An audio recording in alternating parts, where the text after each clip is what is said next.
Reddit pregunta: ¿qué leyenda urbana resultó ser cierta? Las olas grandes. Durante siglos, los marineros hablaban de encontrar olas únicas y repentinas que, según se decía, alcanzaban los 30 metros de altura. Nadie les creyó porque todos asumieron que estas olas eran solo otra de las historias que los marineros de permiso inventaban para impresionar a los asistentes, personas de varios bares y gente que hablaban con ellos. A medida que avanzaba el siglo XX, la investigación oceanográfica se volvió más formalizada y avanzada. Sin embargo, ningún investigador pudo registrar datos concretos sobre estas ondas, aparte de simplemente escribir su propia experiencia al ser golpeado por una. Una anécdota no es realmente algo que puedas publicar. En los años 80 se descubrió el yacimiento de gas de Draupner en el Mar del Norte y se construyó allí un nuevo tipo de plataforma petrolera. Para evaluar la integridad del nuevo diseño, se instalaron en la plataforma sensores que normalmente no están presentes en otras plataformas, uno de los cuales era un registrador de altura de olas. No fue hasta 1995 que esos sensores registraron una sola ola de 80 pies golpeando la plataforma, y finalmente se aceptó que las olas rebeldes eran un fenómeno real. Cuando era un niño de 7 años en una escuela en el norte de Londres, 1974, los niños mayores contaban la leyenda del búnker de la Segunda Guerra Mundial enterrado bajo el campo de juego. De vez en cuando, los niños tomaban cucharas de la cantimplora e intentaban desenterrarlas. Nunca llegué muy lejos, siempre me dijeron que lo llenara y devolviera las cucharas. En 2009 arqueólogos encontraron un búnker de la Segunda Guerra Mundial debajo del patio de una escuela.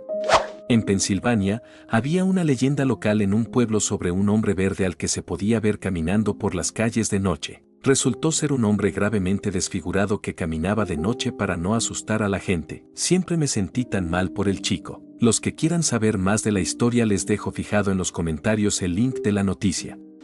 Había una leyenda urbana en el Reino Unido sobre un tipo llamado Purple Oggy. El rumor era que era un culturista gigante que deambula por Liverpool preguntando a los jóvenes si puede apretar sus músculos y luego les pregunta si puede ponerse en cuclillas. Lo escuché cuando era un adolescente en Londres hace años y pensé que era una leyenda urbana hilarantemente extraña de esos niños locos de Liverpool. Luego se supo que un adolescente murió después de huir de él y ser atropellado accidentalmente por un tren mientras intentaba escapar y, de repente, el verdadero Purple Oggy apareció en todas las noticias.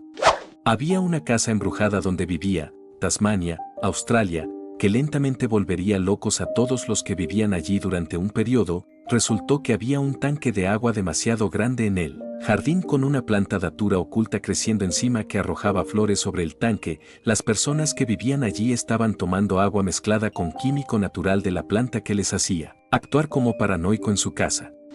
Muchas casas embrujadas tienen problemas de envenenamiento bastante comunes. A veces está en el agua o en el moho, pero la mayoría de las veces es intoxicación u otra causa de falta de oxígeno. Una de mis abuelas tenía un vecino que decía hablar con un fantasma y que era solo demencia. Historia triste. En mi ciudad natal hay una casa que alguna vez fue utilizada como refugio para el infame mafioso Al Capone. La ciudad está situada a orillas de un río bastante grande y algunos años después de que se cerrara este refugio para la mafia, se descubrió un túnel debajo que conducía al río, presumiblemente destinado a ser utilizado como ruta de escape en caso de que la policía descubriera el caso mientras miembros de la mafia estaban allí y necesitaban escapar. Se especuló que podría haber otros túneles en la ciudad, y muchos de los niños de mi secundaria se preguntaron si podría haber túneles debajo de la escuela, con las entradas ocultas dentro del edificio y las salidas ocultas en lugares justo fuera del campus. Esto fue negado y descartado sumariamente por los profesores y el personal, y casi todos lo trataron como una broma, hasta que se encontró uno. La entrada fue descubierta en el auditorio de la escuela, debajo del escenario, detrás de una de las paredes del foso de la orquesta. Entré una vez, pero no di más que unos pocos pasos. Los estudiantes que exploraron más profundamente el túnel dijeron que habían llegado mucho más lejos, probablemente hasta el extremo opuesto del campus. Dijeron que parecía que el túnel iba más lejos, pero estaba bloqueado y cerrado, y no pudieron ver si había una salida que condujera a la superficie. Incluso después de su descubrimiento, la facultad continuó negando la existencia de otros túneles debajo de la escuela, pero ya no podía negar que existía al menos uno. En mi ciudad hubo durante varios años rumores sobre un violador de coches en serie. Supuestamente, un tipo se colaba en las entradas de las casas de las personas en medio de la noche y tenía relaciones con el tubo de escape del auto. El año pasado, la policía arrestó a un tipo por conducta inapropiada relacionada con un vehículo de motor. Vivo en Lima, Perú y escuché a la gente hablar sobre un payaso que aparece alrededor de las 3 de la mañana en una intersección. Efectivamente, algunas noches a las 3 de la mañana hay un payaso en la intersección que hace malabarismos con pelotas y te regala globos. No preguntes. La universidad a la que asistí en Texas tenía una leyenda urbana sobre un estudiante que se perdió y murió bajo los túneles de mantenimiento debajo del campus. Siempre pensé que era un rumor porque muchas historias de fantasmas estaban relacionadas con ello. Hasta mi último año cuando conseguí un trabajo a tiempo parcial en la universidad. Resulta que había una extensa red de túneles debajo de la escuela que alimentaba con vapor a los edificios para calentarlos. Cualquiera que entre en los túneles debe ir acompañado de alguien para evitar otra muerte. Dedo humano en hamburguesa. Sucedió de verdad hace unos 2 años en una franquicia de comida rápida llamada Hot en Santa Cruz, Bolivia. El operador de la picadora de carne metió los dedos en la picadora y perdió 2 de ellos. Lo llevaron de urgencia a atención de emergencia y llegó el siguiente turno y continuó sin haberle informado sobre el accidente, por lo que uno de los dedos llegó hasta la boca de un cliente. Al principio no lo creí hasta que los dueños del restaurante se disculparon públicamente. Los que quieran saber más de la historia les dejo fijado en los comentarios el link de la noticia. El campus de mi universidad tiene una leyenda urbana local o una historia de fantasmas sobre uno de los jefes de departamento más antiguos. Era un profesor de química que inventó su propio hormigón. La historia cuenta que cuando murió, pidió que encerraran su cuerpo en concreto. Hay un monumento en forma de cubo de hormigón que se encuentra en las escaleras exteriores de un edificio en el campus que lleva su nombre, y se rumorea que su cadáver está sentado en su silla de ruedas, preservado para siempre en el cubo. Según algunos profesores de historia del arte en el campus que saben mucho sobre nuestros monumentos conmemorativos, lo del cadáver no es cierto, pero han dicho que la silla de ruedas llegó al cubo.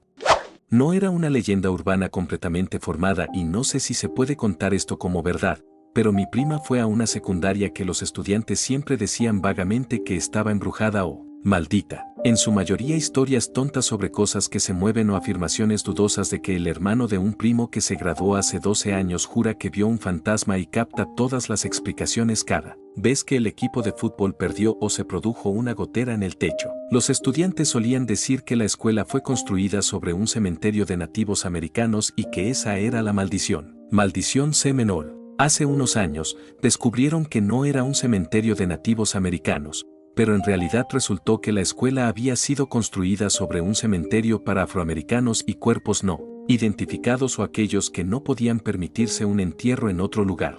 Aparentemente, cuando se construyó la escuela, se construyó alrededor del terreno del cementerio, pero con el tiempo, el cementerio fue olvidado y la escuela se expandió más allá de donde estaba. El historiador que rastrea los registros para resolver todo esto no está de acuerdo con que fue olvidado, lo cual probablemente sea bastante justo ya que la escuela se construyó en los años 50, no, hace siglos. En particular, la escuela también era una escuela segregada para estudiantes blancos solo cuando se abrió.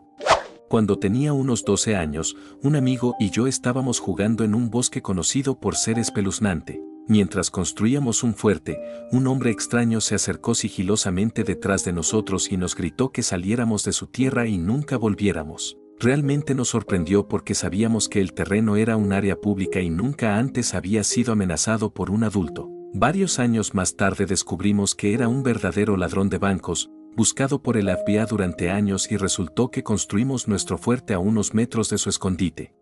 La leyenda urbana de mi ciudad natal comenzó a principios de los 80, aproximadamente al mismo tiempo que se estrenó Viernes 13. La leyenda decía que un nadador de una universidad local se atrevió a cruzar a nado un lago que se sabía que tenía una tortuga mordedora más grande que la vida. La gente juraba que era tan grande como un tiburón. De todos modos, a medio camino del lago la tortuga supuestamente le mordió sus piernas y se hundió hasta el fondo y se ahogó. Su cuerpo nunca fue encontrado. Muy pocas personas alguna vez nadaron en el lago porque realmente tenía una gran población de tortugas mordedoras. Cuando Internet apareció a finales de los 90, se verificó que un estudiante universitario, no un nadador, se ahogó en ese lago durante los años 60, pero no tuvo nada que ver con una tortuga. y su cuerpo fue recuperado. Todavía nunca he nadado en ese lago y nunca lo haré.